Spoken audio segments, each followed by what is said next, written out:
పొద్దున్నే ఎవరి కొంపలో అయినా కోళ్ళు కూస్తాయి, కానీ మన కొంపలో మాత్రం కష్టాలు కూస్తాయి. ఈ డైలాగ్ ఎక్కడో విన్నారు కదా. ఇది మన మిడిల్ క్లాస్ వాళ్ళకైతే బాగా సూట్ అవుతుంది అబ్బా.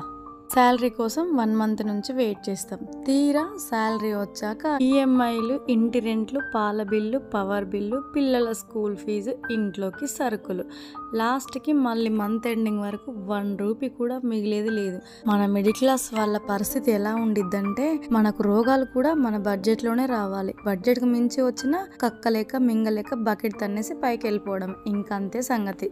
ఎంతైనా పుట్టి పెరిగిన ఊర్లో ఉండాలని ఉంటుంది, కానీ ఏం చేస్తాం, మనం చదువుకున్న చదువుకు అక్కడ లేవు జాబులు, ఇక్కడ ఉన్నాయి.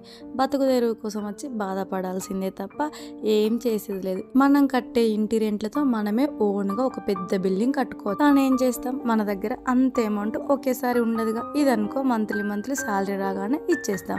ఈ రెంట్ ఇచ్చే బదులు ఇదే రెంట్ అటు ఇల్లు ఈఎంఐగా పెట్టుకోవచ్చు కదా అని అనిపిస్తుంది. కానీ మనకి ఇక్కడ ల్యాండ్ ఎక్కడిది? ఆ ల్యాండ్ కొనాలంటేనే లక్షల్లో కావాలి. ఏంటో మన మిడిల్ క్లాస్ జీవితాలు అనిపిస్తుంది. ప్రతి ఒక్క రూపాయి లెక్కేసుకొని బతకాల్సింది. మన పరిస్థితి ఎలా ఉండిద్దంటే, అటు పెద్ద పెద్ద కోరికలు కోరుకొని నెరవేర్చుకోనులేము, ఇటు చీపుగా బతకలేము. అటు ఇటు కాకుండా మధ్యలో నలిగిపోవాల్సిందే.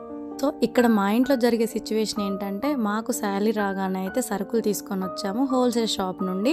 బట్ ఇక్కడ మనం కిరాణంలో తీసుకుంటాం కదా, దానికి దీనికి కంపేర్ చేసి చూసాము. ఇంత లేదనుకున్నా 600-700 డిఫరెంట్ అయితే వస్తుంది. అప్పుడు అమ్మో అనిపించింది, ఆ 700 పెడితే ఇంకా ఎక్స్ట్రా సరుకులు వస్తాయి కదా అని చెప్పేసి ఏం చేస్తాం, మన మిడిల్ క్లాస్ ఆలోచనలు అలానే ఉంటాయి కదా. మరి మన సిచ్యువేషన్ ఎలా ఉండిద్దంటే, మనం వాడే సోప్స్తో సహా కౌంట్ చేసి పెట్టుకోవాలి. ఈ మంత్కు ఎన్ని సోప్స్ అవుతాయి, ఈ మంత్కి ఎన్ని సరుకులు అవుతాయి అని చెప్పేసి. సో అలా అవుతేనే మనం ఇక్కడ బ్రతకగలుగుతాం, లేకపోతే తట్టబుట్ట సర్దుకొని పోవాల్సిందే. మనది ఏదైనా సరే అన్ని లిమిట్లోనే ఉండాలి. అవి డబ్బులైనా మాటలైనా పొదుపుగా వాడుకుంటేనే మనం వచ్చిన దగ్గర అయితే బ్రతకగలుగుతాము. మనకు ఎదగాలనే కోరిక ఎక్కువే. ఆ ఎదగాలనే కోరికలోనే సగం జీవితం అనేది గడిచిపోతుంది. ఎందుకంటే ఎదగడానికి కావాల్సిన బూస్టప్ వెనక నుండి రావాలిగా, మరది ఎక్కడి నుండి వస్తుంది? రాదు. కాబట్టి ఆ ఆలోచనలతోనే సగం జీవితం అయితే గడిచిపోతుంది. శాలరీ రాగానే 1 మంత్కు సరిపడా సరుకులు తీసుకొస్తాం, కానీ మళ్ళీ ఏం చేస్తాం, మధ్యలో ఏదో ఒకటి తక్కువ పడుతూనే ఉంటుంది. అన్నింటినీ అడ్జస్ట్ చేయలేము, కొన్ని కంపల్సరీ నీడ్ అయి ఉంటాయి కాబట్టి మళ్ళీ తీసుకురావాల్సి ఉంటుంది. ఇక్కడ రెంట్లకి, మనం తినే తిండికి, పిల్లలను చదివించుకోవడానికి మాత్రమే ఈ జాబ్ అనేది యూజ్ అవుతుంది అన్నమాట. కానీ మనం వెనకాల బ్యాంక్ బ్యాలెన్స్ వేసుకోవడానికి ఒక జాబ్ ఉంటే మాత్రం సరిపోదు. దానికి సపోర్ట్గా ఏదో ఒక బిజినెస్ ఉన్న వాళ్ళు మాత్రమే ఎదుగుతారు తప్ప ఓన్లీ జాబ్ చేసే వాళ్ళు మాత్రం ఎప్పటికీ ఎదగలేరు, రిచ్ పీపుల్స్ అవ్వలేరు. ఇది జీవిత సత్యం అన్నమాట. ఏ ప్రైవేట్ ఎంప్లాయీకైనా ఈ పాటికే అర్థమైపోయి ఉంటుంది. జాబ్ చేసి ఓన్లీ మనం ఇక్కడ బ్రతుకుతున్నాం అంతే తప్పి మనకు కానీ మన పిల్లలకైనా అసలు ఏం వెనకేయట్లేదు. అలా ఉండేది మన మిడిల్ క్లాస్ పరిస్థితి. అనిపిస్తుంది పిల్లలకి ఏదో చేయాలని అనిపిస్తుంది, కానీ వెనకాల నుంచి లాగుతూ ఉంటాయి అన్నమాట ఆ ఖర్చులు. ఇంకా పిల్లల విషయానికి వస్తే, 2 పిల్లలు ఉంటే వాళ్ళ స్నాక్స్కే ఒక మంత్కి 2000 పైనే అవుతాయి అన్నమాట.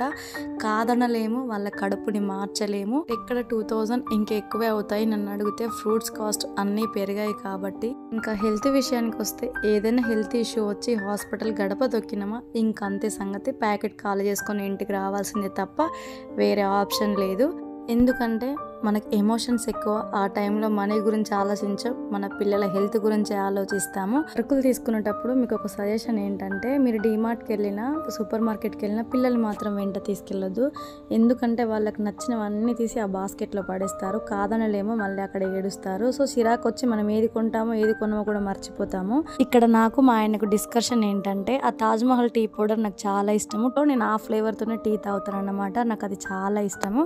బాక్స్ వచ్చేసి 96-97 పడుతుంది. సో ఇంత కాస్ట్ ఉండిద్ది అని చెప్పేసి అంటున్నాడు.